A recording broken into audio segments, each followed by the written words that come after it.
My daughter neglected me from her wedding, so I secretly canceled the whole thing I paid for. I, 58 male, have spent 30 years in a machine shop, breathing in metal shavings and oil just to make sure my daughter had the kind of life where she never had to check her bank balance before buying a latte. I'm a simple guy. I like my steak medium rare, my beer cold, and my weekends spent fixing up old engines. I'm not high society, but I've worked 60-hour weeks since the 90s to put her through a private university and keep her in the best clothes. When she told me she was getting married, I felt like I'd finally reached the finish line. I sat her down, handed her a ledger showing the $85,000 I'd scraped together for her wedding fund, and told her to go wild. I didn't ask for a guest list or a say in the cake. I just wanted to see her happy. The trouble didn't start with a bang. It started with a consultant named Brian. That's her fiancé, 28 male. Brian is the kind of guy who wears loafers with no socks and talks about disrupting markets while living in an apartment I pay the security deposit on. He's never held a job for more than 6 months, but he carries himself like he's the heir to a fortune. My daughter changed the moment they got serious. She started using words like aesthetic and social capital. Suddenly, the way I talked was too loud, and the stories about my life were inappropriate for the company they kept. I didn't mind at first. I figured it was just wedding jitters. But then came the vendor meeting 6 months before the big day. We were sitting in this fancy, minimalist office with a wedding planner who looked like she'd never eaten a carb in her life. I had one request, a small whiskey bar in the corner of the reception for my buddies from the shop. These guys are my brothers. They've helped me move, helped me through my wife's passing, and they were the ones who cheered loudest at her graduation. Brian scoffed, actually rolled his eyes at me. A whiskey bar? This is a black tie gala, not a bowling alley, sir. We're trying to cultivate a certain level of sophistication. His parents' associates are coming, and we can't have, well, you know. I looked at my daughter, waiting for her to defend me. She didn't. She just adjusted her expensive watch and said, "Dad, Brian's right. It doesn't fit the vision. Maybe you could just have a flask in your pocket or something." That was the first red flag, but I swallowed it. I wanted her to have her day. The escalation continued over the next few months. They picked a venue that cost more than my first house, a literal castle-style estate. The catering was $300 a plate. The flowers were being flown in from somewhere in Europe. I was writing checks left and right, watching my retirement fund shrink, but I kept telling myself it was worth it. The breaking point happened exactly 24 days before the wedding. I went to a final tuxedo fitting at a shop they'd chosen. I'd bought a custom suit, separate from the wedding budget, because I wanted to look sharp for her. My daughter walked in while I was standing on the pedestal, and her face fell. She didn't look at the suit, she looked at my hands. I'd spent the morning working on a lathe, and despite scrubbing for 20 minutes, there was still a bit of grease under my fingernails and a small nick on my thumb. "You need to talk," she said, her voice completely devoid of warmth. We went to a coffee shop nearby. She didn't offer to buy my coffee, despite the fact that I'd just paid the $12,000 balance on her floral arrangements that morning. She sat across from me and laid it out. "Brian's parents think it's best if you don't attend the ceremony or the reception," she said, as casually as if she were talking about the weather. I actually laughed because I thought it was a joke. "Excuse me?" "His father is a high-level executive," she continued, her eyes cold. "They're bringing people who can jumpstart Brian's career. They've seen photos of you, Dad. They know you're a laborer. They're worried you'll get drunk or say something crude and embarrass Brian in front of his new partners. They want the image to be perfect." "The image?" I leaned forward. "I'm your father. I'm the one paying for every single person in that room to eat and drink. I'm the one who paid for the dress you're wearing." "And we appreciate the gift, we really do," she snapped. "But it's a financial contribution, not a ticket to the event. If you really love me, you'll want me to have the best start in my new life. Brian says having you there would be a liability to his professional reputation. We'll do a private lunch with you a month after we get back from the Maldives. You're still going to cover the final payments, right? The contracts are in your name, so it's legally your responsibility." She sat there with this look of pure entitlement, like she was doing me a favor by letting me pay for a party I wasn't allowed to go to. "So I'm good enough to sign the checks, but not good enough to walk you down the aisle?" I asked. "Don't be dramatic," she said, checking her phone. "It's just business. You've always said you'd do anything for me. Well, this is what I need. I need you to stay home so I can fit in with my new family." I didn't argue. I've learned in the shop that when a piece of machinery is truly broken, you don't keep trying to oil it, you scrap it. "I understand," I said. "I'll take care of everything." She beamed, leaned over and kissed my cheek. "You're the best, Dad. Oh, and the photographer needs the final $5,000 by Friday. Don't forget." She walked out of that coffee shop thinking she'd won. She thought she'd successfully manipulated her old man one last time. But the thing about being a laborer is that we understand how structures work. If you pull the foundation, the whole building comes down. The very next morning, I didn't go to work. I went to the wedding planner's office. I asked for a full list of every vendor and a copy of every contract I'd signed. Since I was the one who signed the contracts and provided the credit card and bank information, I was the sole client of record under U.S. contract law. "I'd like to cancel everything," I told the planner. She looked like she'd seen a ghost. "Mr. last name, the wedding is in 3 weeks. You'll lose the deposits. That's nearly $30,000 in non-refundable fees." "I don't care. Cancel the venue, cancel the catering, cancel the florist, cancel the band. And call the dress shop. Tell them the final payment on the gown won't be coming through, and they should return it to the rack." "Your daughter will be devastated," she whispered. "My daughter decided I wasn't family enough to attend, so I've decided I'm not bank enough to pay." I spent the next 4 hours on the phone with my bank. I revoked the secondary authorization on my daughter's emergency account. I flagged my credit cards for any attempted charges from wedding-related businesses. I was thorough. I wasn't just stopping the money, I was dismantling the entire event.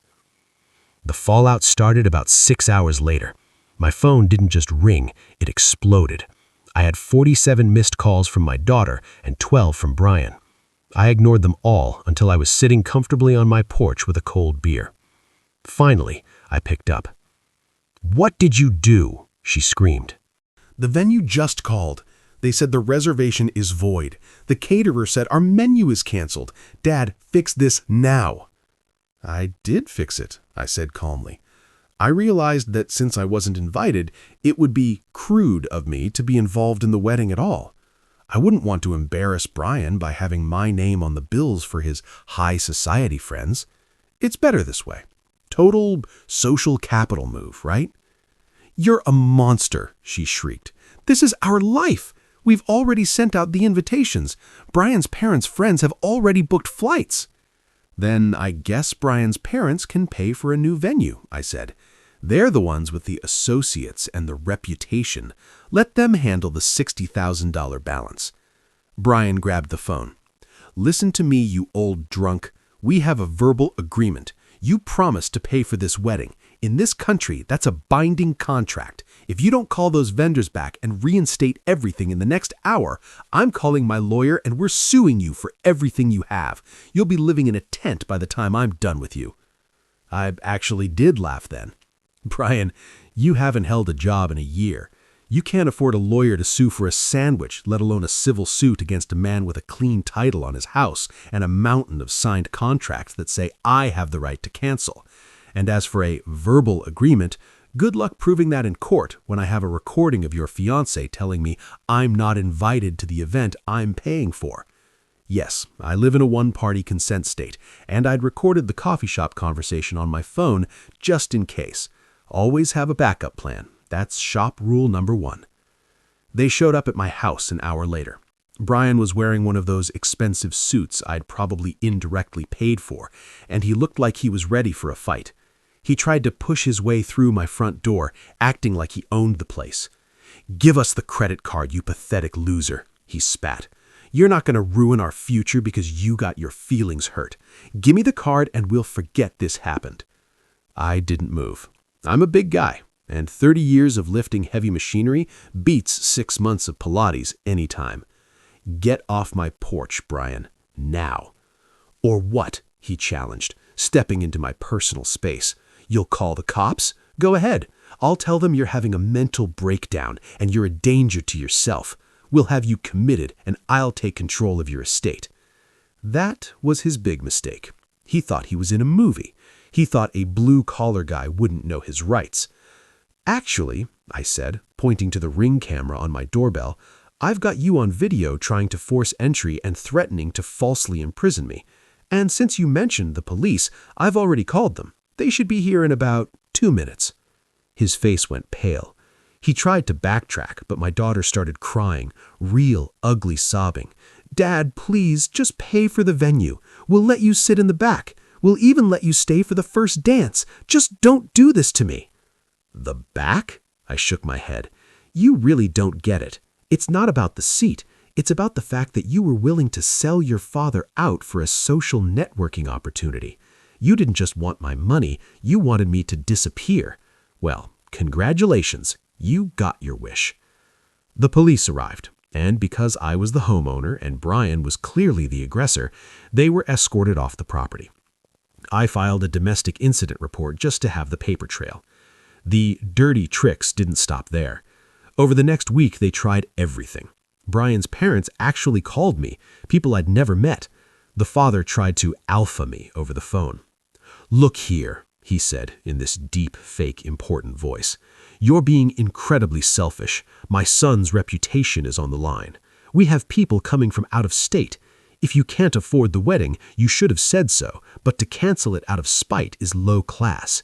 Send me the login for the venue portal, and I'll oversee the payments using your account, obviously. If your reputation is so important, then you should have no problem paying the $85,000 yourself. Oh, wait, I heard from the wedding planner that you guys didn't contribute a single cent, so unless you're calling to offer me a check, we have nothing to talk about." He hung up on me. Then came the social media smear campaign. My daughter posted a sob story on every platform, claiming I was financially abusive and that I was stealing her wedding money. She even tried to start a GoFundMe to save the wedding. She raised exactly $420 in 3 days. Turns out her high society friends aren't so generous when it's their own money on the line. She even tried to go to the dress shop and claimed the dress was stolen so she could get the shop to release it to her. But since the final balance hadn't been paid and the contract was in my name, the shop owner, a lovely woman who had dealt with enough bridezillas to last a lifetime, told her to leave or she'd call security. The legal part was the most satisfying. They actually found a cut-rate lawyer to send me a demand letter, claiming I was in breach of an oral contract. My lawyer, a guy I've known since high school who specializes in contract law, sent back a response that was basically a 3-page version of "try it and see what happens." He pointed out that since they had explicitly excluded me from the event, they had effectively terminated any agreement we had regarding the funding of said event. And he also mentioned the recorded threats Brian made on my porch. We never heard from that lawyer again. The day of the wedding arrived. They had managed to book a room at the local courthouse for a 15-minute ceremony. No castle, no Michelin star food, no 12-piece band, just a cold room with fluorescent lights and a justice of the peace. I decided to throw my own party. I called up all my friends, the guys from the shop, my neighbors, the people who actually know me. I rented out the local VFW hall for a grand total of $500. I hired a local barbecue food truck and bought 10 kegs of good beer. We had a live local blues band that played for 4 hours. In the middle of the party, I stood up and made a toast. I didn't mention my daughter in name. I just said, "To the people who show up for you when you're covered in grease, and to the wisdom to know when to stop paying for people who are ashamed of your calluses." The place went wild. My buddies were clapping me on the back, and for the first time in years, I didn't feel like an ATM. I felt like a man. Around 8 p.m., I got a series of texts from my daughter. They were pictures of her and Brian at a dive bar after their Courtway's courthouse wedding. She looked miserable. Her hair was flat, her cheap dress was wrinkled, and Brian looked like he was sucking on a lemon. The last text she sent said, "I hope you're happy. "You've officially lost your only child. I'm changing my last name tomorrow. Don't ever try to contact us when you're old and alone." I looked around the room at my friends, my siblings, and my neighbors. I looked at the $55,000 I still had left in my retirement account, money that was going to stay there now. I didn't feel alone at all. I replied, "I'm not the one who's alone. I'm in a room full of people who like me for who I am, not for what's in my wallet. Enjoy the social capital of your new marriage. I'm sure Brian's parents will be happy to pay your rent from now on." I blocked her number. After. It's been a few months now. I heard through the grapevine that Brian and my daughter are living in a tiny studio apartment because Brian's career hasn't exactly taken off and his parents, shocker, don't actually have any money to give them. They're buried in credit card debt from trying to keep up appearances. As for me, I retired 3 years early. I bought a small cabin by the lake and a boat I've wanted since I was 20. My hands are still a little rough, and I still tell stories that are too loud, but the only people around to hear them are the ones who are happy to listen. I might have lost a daughter, but I gained a life. And honestly, the trade-off was worth every penny of those non-refundable deposits. If you think Brian should try disrupting the market of dishwashing to pay his rent, hit that subscribe button before his parents try to ask me for a networking loan.